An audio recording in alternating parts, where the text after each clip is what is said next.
And good morning to you. You probably know as many people as I do who were affected by the recent rains and high water in our area. And my heart goes out to those people whose properties or homes and businesses were damaged.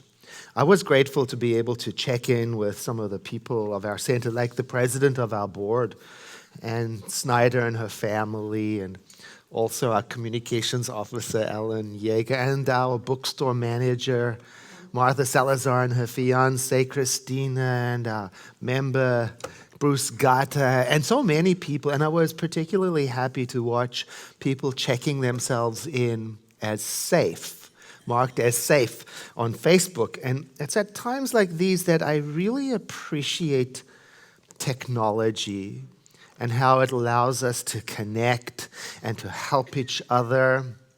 You know, when technology brings us together, I celebrate that. You know, I rejoice in that. Because it's one of the big mysteries of life, isn't it?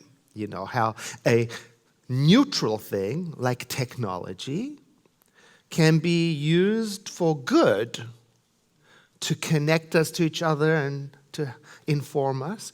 And that same technology can be used for bad, to divide us and to confuse us. Technology itself is neutral. From the one neutral source comes many different applications. The applications are varied. Similarly, the creativity, the life that we are born with, we could say it's just neutral. It just is. There it is. Until we put it into action, you know. And so then that life in us, it can be used for good, to connect and to inform us. Well, that same life can be used for bad, to divide and confuse us. And that really is the focus of March. Oneness, and how out of oneness comes infinite possibilities. So many applications, some very helpful and others not that so much helpful. It's got to include everything. Everything's in it. And our affirmation for the month is right up there. Won't you read it with me? I seek the common good, and we can use that statement this month as a guiding light to remind ourselves that with this life, with this freedom, with all this creativity, comes choice. Can't have one without the other. So we can use this affirmation to help ourselves remember to ask the question, how will I use this life of mine? How can I use what is mine for the highest good, for the common good, for the best good possible? How can I expand my attention to go beyond my personal need, my personal gain, with all of the potential that comes with the energy of life in me?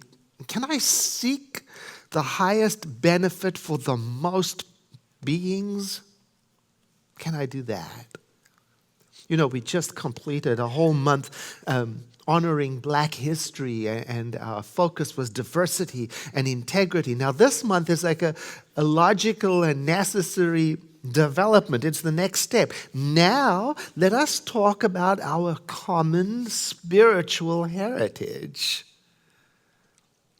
Oh, oneness is a very interesting topic, you know. It's not something you get right away from looking at life. I mean, take a look around you. You know, it's more likely that a person looking at life will notice differentness. How different everything is.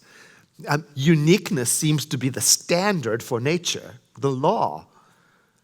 And nothing stands still long enough to be the same, one moment to the next. So oneness is that spiritual reality that's hidden from view. And to keep things interesting, oneness is on the inside and diversity is on the outside. We're from the same parents, but we look and turn out different. You know, when a person studies metaphysics, this teaching from the center, it's normal to notice that there are these contradictions. You know, we are different and we are the same. So a student must be able to hold a paradox comfortably. You know, a student has to be able to hold two seemingly contradictory things that are both valid simultaneously. Otherwise, it will drive you crazy, you know. Because we face this. Everything is essentially one, yet everything is completely different. Everything is in a state of constant change. Yet everything is fixed in that which is eternal and unchanging.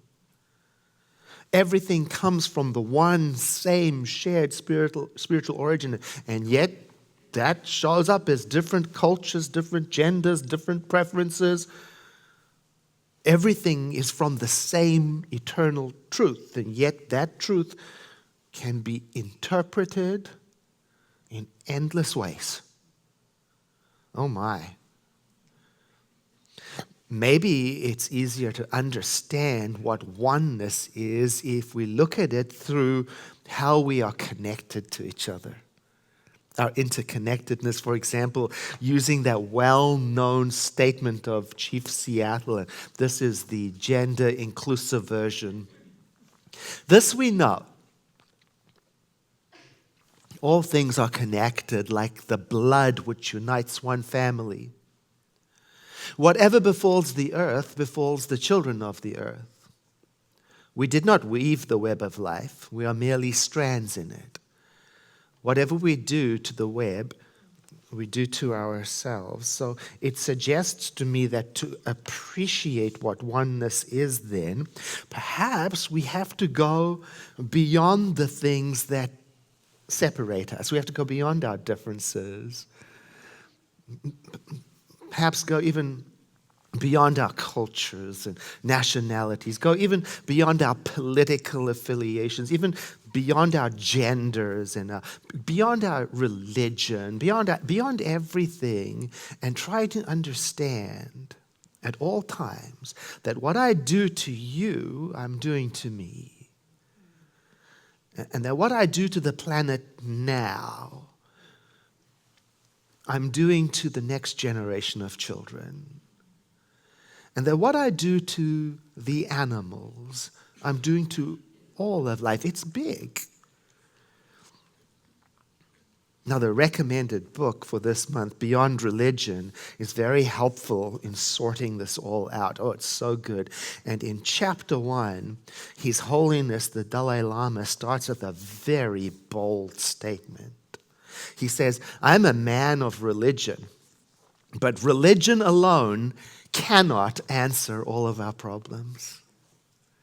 Whoa. And then he goes on to explain this. And he explains it in a way that is quite similar to what we teach here at the Center for Spiritual Living. Because here we teach that divinity is the self-givingness of life to itself. And what that means is that divinity, or God if you prefer that word, divinity never withholds itself.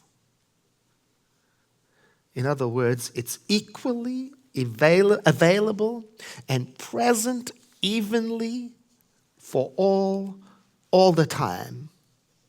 It's what we do with that individually that makes it personal and diverse and complicated. And in chapter 1, he explains how he got to the statement, His Holiness the Dalai Lama was at a formal ceremony. It was the dedication of a new Buddhist temple in Bihar. Bihar is a city, a town in northern India. It's very densely populated and very poor. Now, the chief minister, who was a friend of the Dalai Lama, in his speech at this dedication of the new temple, he expressed his convictions that with the blessings of the Buddha, Bihar, the town, would now prosper. Well, His Holiness the Dalai Lama, he had his turn to speak, and when he got up to speak, he said something very interesting. He said, and he said he was half joking, he said that, and I quote, "If the city's prosperity depended solely on the blessings of the Buddha, it really should have prospered a long time ago." Now, I want to read that again. If that city's prosperity depended solely on the blessings of the Buddha, it really should have prospered a long time ago. Now, we can personalize that. We can say, for example, if your happiness,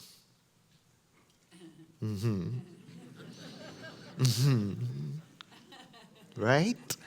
If your happiness depended solely on the blessing of divinity, of God, why, you should have been happy a long time ago. Or if your relationship harmony depended solely on the blessing of divinity, you should have been harmonious a long time ago. Now, the hidden meaning in that is that the blessing of the divine is already and always given, and it's what we do with it that becomes personal. It's what we do with the blessedness of life is how oneness becomes endless possibilities. It's for that reason that we do not teach people to ask for God's blessings. It's already given. We do not teach people to ask for God's favor. It's already given. We do not teach people to ask for God's approval. It's already given. To ask for God's healing. It's already given. Instead, we teach people to bring themselves consciously into alignment with the blessedness that is already, and then to live their lives from that oneness and holiness now and in every moment. To ask ourselves, what would this blessedness have me do? What would this oneness want me to say? What would my innate sense of connectivity and wholeness have me be in the world? And then to use what we have been given and what we are given in every moment to do good works in the world, not only for ourselves, but for others too. And His Holiness goes on to explain his reason why he thinks that religion alone won't solve our problems by saying that there isn't a good reason for Bihar to be impoverished. I mean, after all, it's the holiest of Buddhist sites. It's where Buddha attained final enlightenment. So we might rightly expect it to be thriving. Yet, he says, what is needed for real change is for good people to put their religion into action. Now, he says this is not to suggest that blessings and prayers are useless. It's rather to encourage us to follow up and to follow through with meaningful, wholesome, helpful, inclusive action.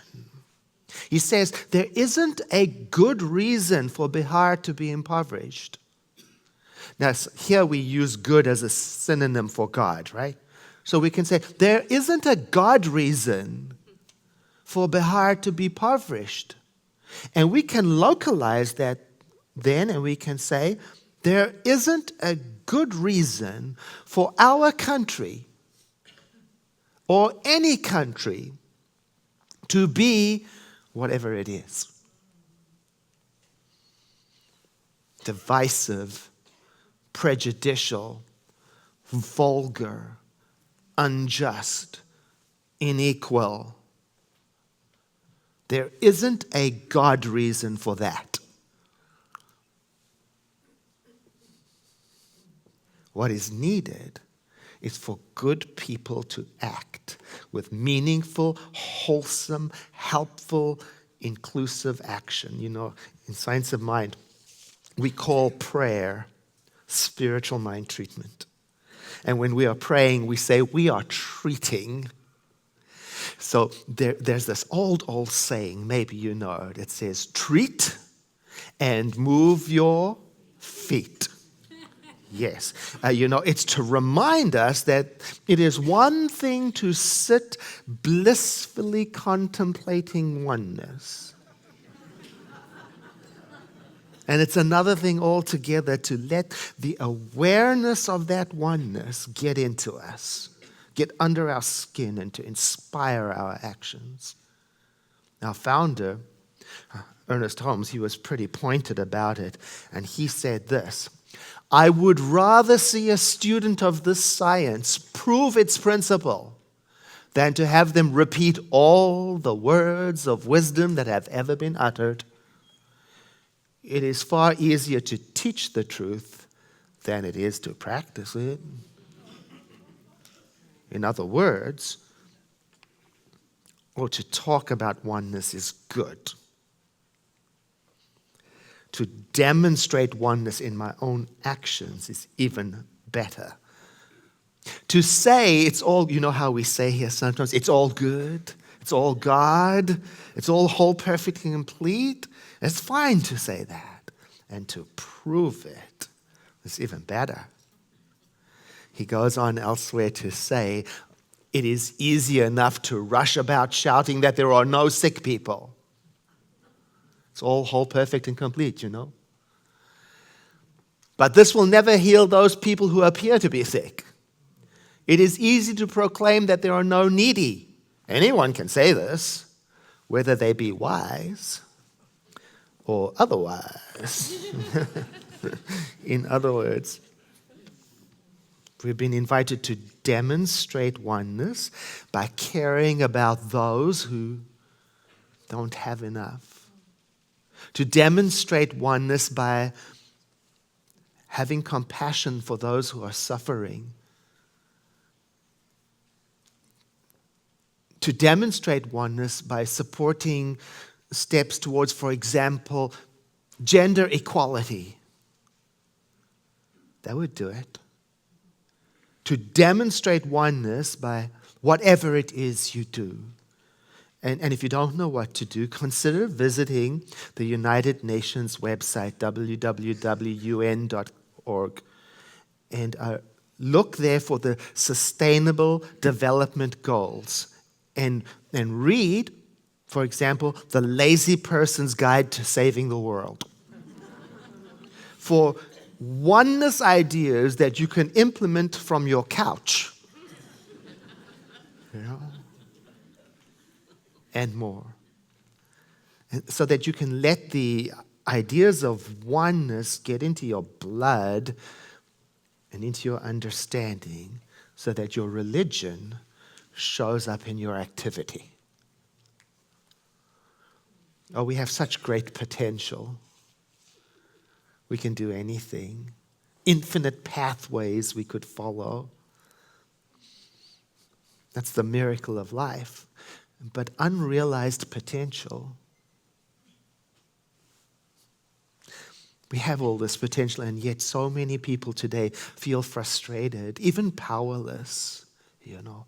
Many people in our nation feel that their voice doesn't count, that their vote doesn't count. They feel like they can't do anything. Some people say that the political system seems to be broken, and it's broken beyond repair, and so there is this heaviness in our nation, you know. And I feel it too. And I watched a video just the other day that really reminded me to come back into my power. It gave me back my sense of hope. And it reminded me that, yeah, I do have confidence in goodness. I do trust oneness. I do believe in consciousness as the power to change. Now, the video I watched was from the organization named represent.us. It looks like Represent Us. Now, I don't know enough about that organization, and I won't until I've researched it more, but I loved the video, and what I loved about the video is it reminded me that a solution to repair our political system is most likely going to have to include all of us. It can't be a conservative or independent or progressive fix which will leave people out. Now, the organization says it's not focusing on party affiliation. Instead, it's focusing plain and simple on passing anti-corruption laws one city at a time. And here's the thing that inspired me the most about the video. The video reminded me that such things as women's right to vote, interracial marriage, same-gender marriage, all of these historic changes in our nation did not begin at the federal level. They did not start with Congress, with Senate, House of Representatives. They did not start with the president or the Supreme Court. It all started with one state at a time passing a law, and then another state, and then another, until a landslide of change resulted in a nation's change.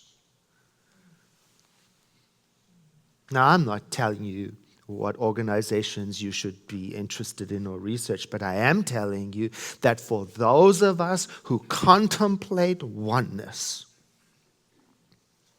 we will continue to feel unsatisfied with a world that works for some.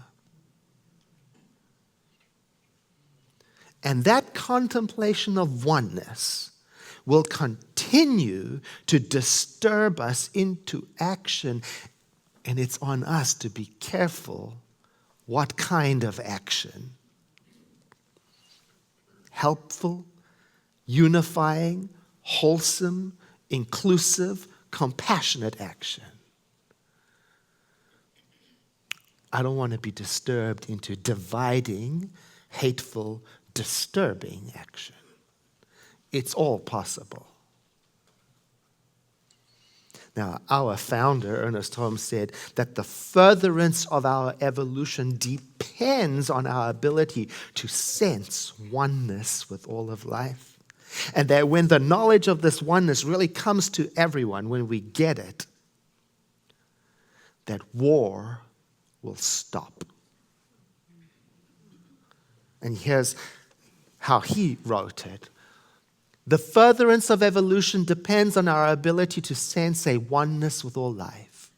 When the knowledge of this oneness comes alike to all, the tread of armies will cease and the bugle call will echo the soft notes of familial love. Oh, so what can you and I do? What can you do? Well, for one, you can read Beyond Religion, Ethics for a Whole World. That will help tremendously. It really will. Two, you can visit the United Nations, www.un.org, and look for the Sustainable Development Goals, and especially look for the education kits for children 6 to 12 years old, because you can use that with your grandchildren and your children. It's a resource that's available to you. Number three, contemplate oneness every morning and every evening, and especially ask yourself after your contemplation, what would oneness have me do? Number 4, research organizations like represent.us so you can find your political voice in a way that allows you to get back to your value of oneness and compassion and inclusion. Number 5, get to know our nonprofit organizations when they come here. Sign up to help them and volunteer them, because aligning yourself with organizations that you have a shared value with will stimulate your hope. Number 6, find the young people in your life and ask them what is important to them, and ask them what struggles they face today. It will help. And finally, repeat to yourself like a mantra. My mind is a center of divine activity within the mind of God.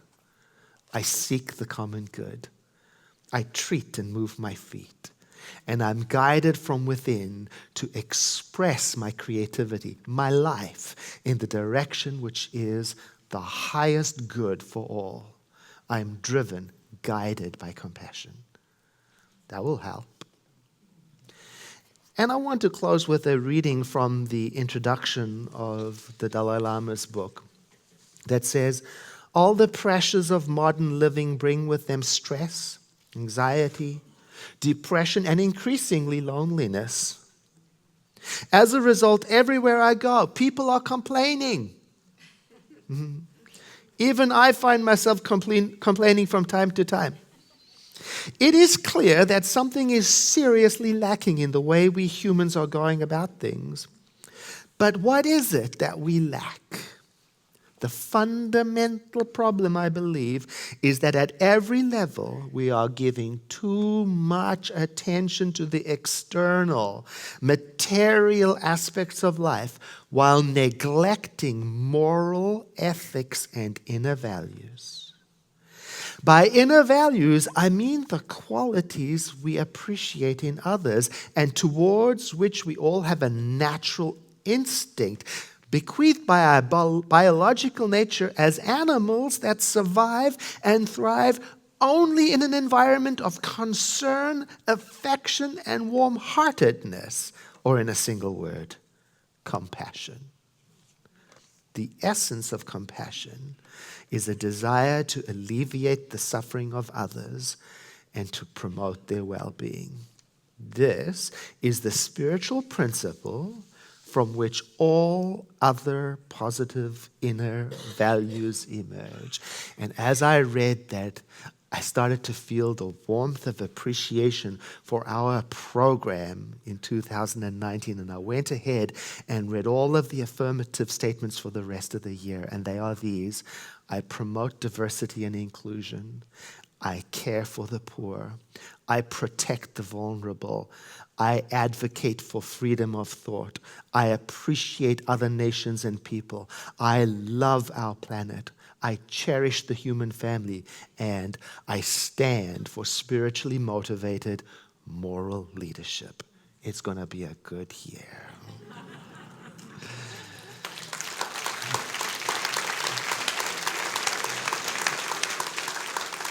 I invite you to breathe in with me.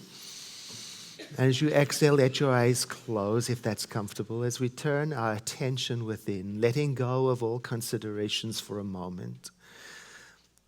We turn our attention to that which has always been present in us and around us, the living Spirit Almighty,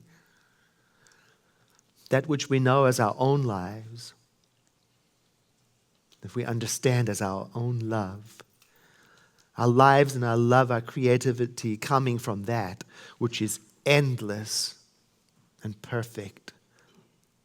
By perfect, I mean it is not diluted or affected yet by any kind of change or application, and I appreciate the power that I have to use my creativity, my consciousness, my imagination in any way I want. And so I rededicate myself now to express my life in ways that connect, that uplift other people. I shake from me all sense of gaining advantage over others of positioning myself in a more favorable light.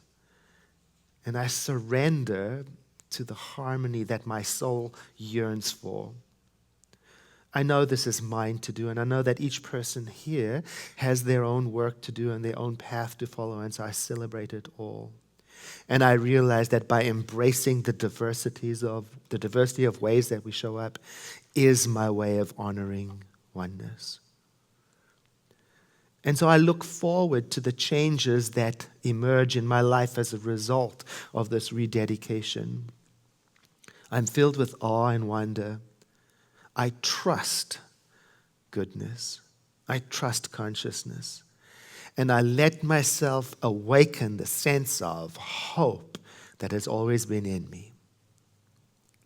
I know that goodness depends on no person, no government, no outer thing, that it sustains, prevails, and exists eternally. And so I turn my attention to it now. I drink deep of its waters and feel restored. And together we say, and so it is. I invite you to take a deep breath in with me and exhale.